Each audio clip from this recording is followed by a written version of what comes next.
want the fucking dessert. You could just smell the sex in the room. Some of those pussies smelled so bad, but he loved it. A hot meal tonight, he'd smile. I'd leave and think, whatever happened to that nice Jewish boy I first met? What made this man snap? Pussy was Gene's heroin. I don't care if it smells, I don't care if it's bloody, I don't care if it has pimples on it, I don't care if there's things hanging off it, as long as it's wet and I can come. That was his mantra. Unlike Ace, Gene never jerked off. In fact, he told me that he never masturbated once in his whole life, that it was an absolute disgrace if you had to jerk off when there were women in the world.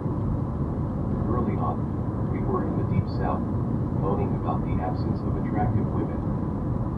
We had made plans to have lunch together, and Ace, Paul, and I were going downstairs when Gene's door opened and he walked out with a 300-pound farm girl dressed in coveralls. You could smell her down the hall, she stank so badly from manure. But Gene was grinning from ear to ear like he had Marilyn Monroe on his arm. Gene was so consumed with getting pussy that he documented every one of his conquests on Polaroids. Then he'd carefully paste them into bound volumes, each dated. You opened it up and all you saw was snatch, snatch, snatch. Two chicks doing each other. Sometimes just the vagina. Sometimes just the ass. Sometimes the whole body, if the girl was a real babe. It wasn't just the band getting all the action.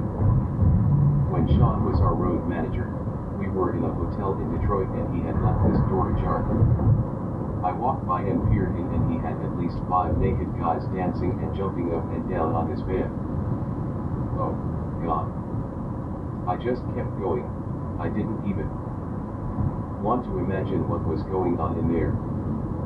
If we partied hard, the crew, especially when they were made up of the biker gang the Renegades, made us look like nothing. I went to their room at the Holiday Inn one night and I was shocked. Biker boys don't party like rock boys do. They were really hardcore, hooking the chicks up the ass with champagne bottles, shackling them to the bed with handcuffs. One big guy was jerking off on a girl's face. I saw a girl bleeding from the nose and I started screaming that we had to get a doctor. But one of the guys just shrugged and said that he had laid out a line of Bath, cleanser and had her snorted. What? You could kill her? I protested. She's bleeding from the nose, we could get arrested. I'll fucking throw her on the side of the road. What does it matter? He shrugged.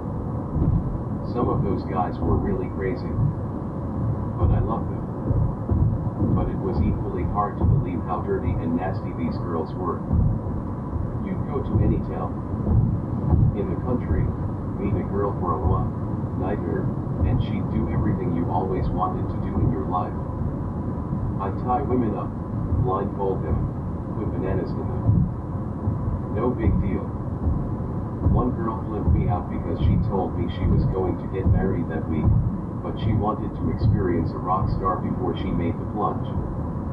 She brought a girlfriend along and we pulled her out of the chicken coop. I really want to sleep with you, she told me. I've been looking at your picture for the last couple of years and I think you're really cute and I just had this desire to sleep with you before I get married. She was much wilder than I thought she'd be. She just couldn't stop, every position. She wanted to get it all in so that she could hold on to that night forever. Anytime the shit hit the fan with her guy, she could always remember the time with me. I've met a lot of girls who were fulfilling dreams or fantasies with us, and I could understand that. It was exactly how I felt about Playboy Playmates.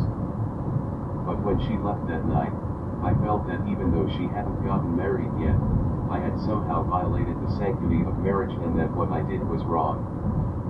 The weirdest chicks were the ones who wanted to fuck me with my makeup on. Gene had no problem accommodating them, but then again, I wouldn't want to sleep with him unless he had his makeup on, either. But I never really wanted to do it lot of chicks who were wearing my makeup who wanted me to fuck them. One night I was with a beautiful 19-year-old girl who was in my makeup. Her mother had helped make her an outfit just like mine, with the spandex. She even had her hair fixed like mine. She said, "I've always fantasized about you. You could put your makeup on, and we'd be two cats doing it." I said, no, you leave it on and I'll take care of everything." I laid her on the bed and my face was staring back at me, except she was naked. Beautiful body. She'd even had my cufflinks on, and the leather gloves that I wore.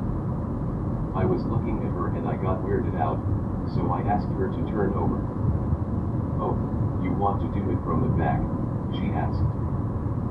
She got on all fours and I banged her from the rear, and I was looking at the mirror watching me fuck myself. How sick was that? I came and pulled out and I told her that I had a headache. So she got dressed and I threw her out. You have to understand what an unreal world we were living in. There were no boundaries anywhere, especially after we started to make it big. No one ever said no. It was more like, "Here. How much you want? How much you need? Need women? We'll have 6 come over tonight, no problem. Whatever you want. You want a beautiful Ferrari? We'll have it parked in front of the hotel tomorrow." It was too much for me, I'll be the first to admit it. Too intoxicating. In time I realized that I was a commodity, making millions of dollars for other people, so it was important to keep me happy and give me everything I wanted.